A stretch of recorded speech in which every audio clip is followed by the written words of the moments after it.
ഗുരുവായൂരപ്പന്റെ മുന്നിൽ എല്ലാവരും തുല്യരാണ് എന്ന് നിങ്ങൾ വിചാരിക്കുന്നുണ്ട്?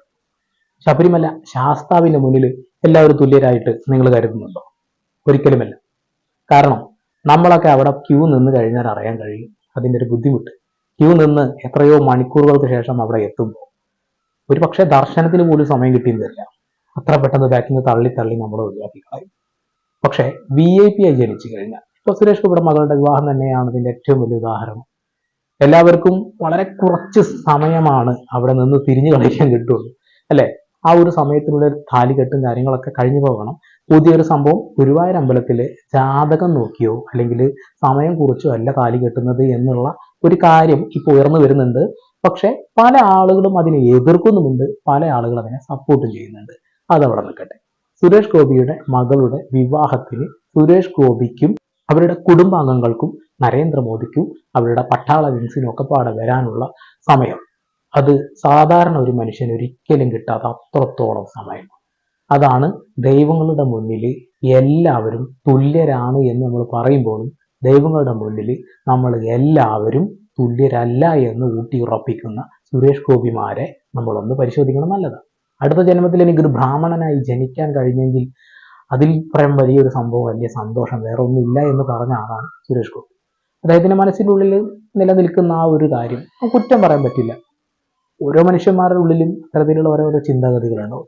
അപ്പോൾ സുരേഷ് ഗോപിയുടെ മകളുടെ വിവാഹ ദിവസം കല്യാണങ്ങൾ നിർത്തിവെക്കുകയല്ല ചെയ്തിട്ടുള്ള സമയക്രമത്തിൽ മാറ്റം വരുത്തി എന്നുള്ളതാണ്. ഏകദേശം 48 വിവാഹം, അതായത് 96 കുടുംബത്തിന്റെ വിവാഹ സമയമാണ് മാറ്റിയിട്ടുള്ളത്. അതുപോലെ ചോറൂണ് കൊടുക്കുന്നതും തുലാഭോരം നടത്തുന്ന ആളുകളുടെയൊക്കെ സമയത്തിൽ മാറ്റം വരുത്തിയിട്ടുണ്ട്. അതിന്റെ സമയം കാര്യങ്ങൾ ഞാൻ പറഞ്ഞുതരാം. കല്യാണ ദിവസമായ 17-ന് ഗുരുവായൂരിൽ വിവാഹങ്ങൾക്ക് സമയക്രമം ഏർപ്പെടുത്തിയിട്ടുണ്ട്. മോദി എത്തുന്ന 17-ാം തീയതി 48 വിവാഹങ്ങൾക്ക് പുലർച്ചെ 5-നും 6-നും മധ്യയാണ് സമയം നൽകിയിരിക്കുന്നത്. 6 മണിക്കും 9-നും മധ്യ വിവാഹങ്ങൾ ഉണ്ടാകില്ല. 6 മണിക്കും 9-നും മധ്യ വിവാഹങ്ങൾ ഉണ്ടാവില്ല. അന്നേ ദിവസം വിവാഹ സംഘങ്ങൾക്ക് പ്രത്യേക പാസ് എടുക്കണം എന്നുണ്ട്. അതായത് 20 പേരിൽ കൂടുതൽ ഒരു വിവാഹത്തിന് പങ്കെടുക്കില്ല. അപ്പൊ പുരുഷന്റെയും സ്ത്രീയുടെയും വീട്ടിൽ നിന്ന് 10 20 പേർക്കേ പങ്കെടുക്കാൻ കഴിയുള്ളൂ. അത് കുഴപ്പമില്ല, തിരക്ക് കുറയ്ക്കേണ്ട ഭാഗമായിട്ടാണ്. പക്ഷെ ഇവിടെ സുരേഷ് ഗോപി എന്ന് പറയുന്ന VIP കിട്ടിയിട്ടുള്ള സമയം എത്രയാണ് നോക്കുക? 6, 7, 8, 9 3 മണിക്കൂർ വളരെ വിശാലമായിട്ട് അവിടെ നിന്ന് തൊഴുവാനും ആ വിവാഹത്തിന്റെ പരിപാടിയിലൊക്കെ പങ്കെടുക്കാനും ഒക്കെ കഴിയും. നരേന്ദ്രമോദി പ്രധാനമന്ത്രിയാണ്, സുരക്ഷയുടെ ഭാഗമായിട്ടാണ് ഇതൊക്കെ നടക്കുന്നുണ്ടാവുക. പക്ഷെ ഒരൊറ്റ കാരണം കൊണ്ട് മാത്രമായിട്ട്, ഒരൊറ്റ കാര്യം കൊണ്ട് മാത്രമായിട്ട് ഒരു പക്ഷെ ഇത്രയും കാലം ഉണ്ടായിരുന്ന ആചാരങ്ങളിൽ മാറ്റം വന്നു എന്നുള്ളതാണ്. ഗുരുവായൂർ അമ്പലത്തിലേക്ക് ജാതകം അല്ലെങ്കിൽ സമയം കുറിക്കാറില്ല എന്ന് പറയുന്ന കല്യാണ കത്തുകൾ നിങ്ങളൊന്ന് എടുത്തു നോക്കുക. എൻ്റെ നാട്ടിൽ ഒരുപാട് കല്യാണ കത്തുകൾ എനിക്ക് കിട്ടിയത് ആ ഒരു രീതിയിലാണ്. 10-നും 11-നും ഇടയിൽ മുഹൂർത്തം ഗുരുവായൂർ അമ്പലനടയിൽ. ജ്യോത്സ്യനെ കണ്ട് കൃത്യമായിട്ട് നേരം കുറിച്ചിട്ട് തന്നെയാണ് കാര്യം കെട്ടുന്നത്. ഇപ്പോഴും ഈ ഒരു കാര്യത്തിന് ന്യായീകരിക്കാൻ വേണ്ടി പറയുന്ന വാക്കുകളാണ്. ഗുരുവായൂർ അമ്പലത്തിൽ പ്രത്യേകിച്ച് അങ്ങനെ സമയ മുഹൂർത്തമൊന്നുമില്ല, ഏത് സമയത്ത് കെട്ടിയാലും ഓക്കെയാണ്, കൊള്ളാമെന്നാണ്.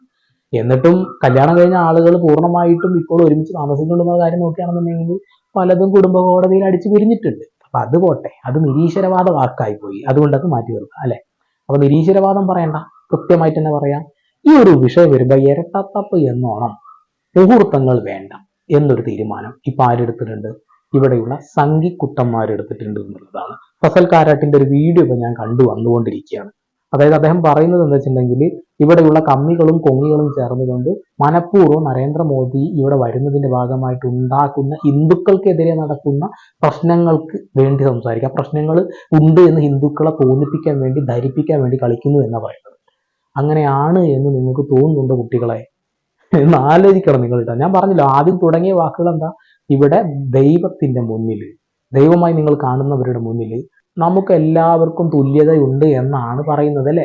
പക്ഷെ ഒരിക്കലും അതല്ല. അങ്ങനെയാണ് തുടങ്ങുന്നത്. VIP ആയി ജനിക്കണം, മണിക്കൂറുകളോളം പ്രാർത്ഥിക്കാം. ഇപ്പൊ ഗുരുവായൂർ അമ്പലത്തിന്റെ പോട്ടെ, ശബരിമലയാണ് ഒരു വലിയ രീതിയിലുള്ള വിഷയം ഉണ്ടാകുന്നത്. യേശുദാസ് ഒരുപാട് നിന്നു, അല്ലെ? അദ്ദേഹം ആ ഒരു കീർത്തനം ചൊല്ലാൻ കഴിഞ്ഞു, ജയറാം നിന്ന് കരയി, അതൊക്കെ ഉണ്ടായി. അങ്ങനെ ഒരുപാട് ഇത്തരത്തിലുള്ള ആളുകൾക്ക് ഒരുപാട് സമയം കിട്ടും, സാധാരണക്കാർക്ക് സമയം കിട്ടുന്നില്ല. എന്താ ചെയ്യാം? അപ്പൊ 48 വിവാഹത്തിന്റെ സമയക്രമം മാറ്റി വെച്ചു. ഒന്നാലോചിക്കണം, സാധാരണക്കാരന്റെ ഒരു സമയത്തിന് ഒരു തുള്ളി പോലും വാല്യൂ ഇല്ല എന്നുള്ളതിന്റെ ഏറ്റവും വലിയ ഉദാഹരണം. സുരേഷ് ഗോപിയുടെ മകളുടെ വിവാഹത്തിന്റെ അന്ന് 48 വിവാഹങ്ങൾ മാറ്റി നല്ല കല്യാണം മുടക്കിയാണെന്ന രീതിയിലുള്ള പ്രചരണങ്ങളൊക്കെ നടത്തുന്നു. പക്ഷെ ഇതേ സമയത്ത് നമ്മൾ പരിശോധിച്ചു പോകേണ്ട മറ്റുള്ള കാര്യങ്ങളുണ്ട്.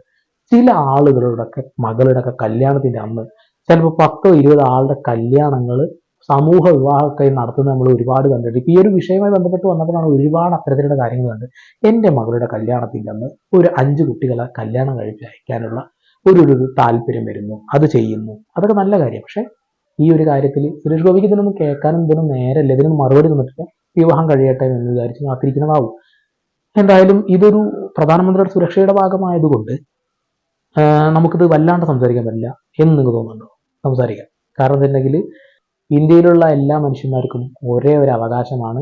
ഇന്ത്യൻ ഭരണഘടനയുടെ കീഴിൽ തന്നെയാണ് ഇവിടെയുള്ള പ്രൈം മിനിസ്റ്റർ, മുഖ്യമന്ത്രി, അങ്ങനെയുള്ള എല്ലാ മനുഷ്യന്മാരും, അല്ലെ?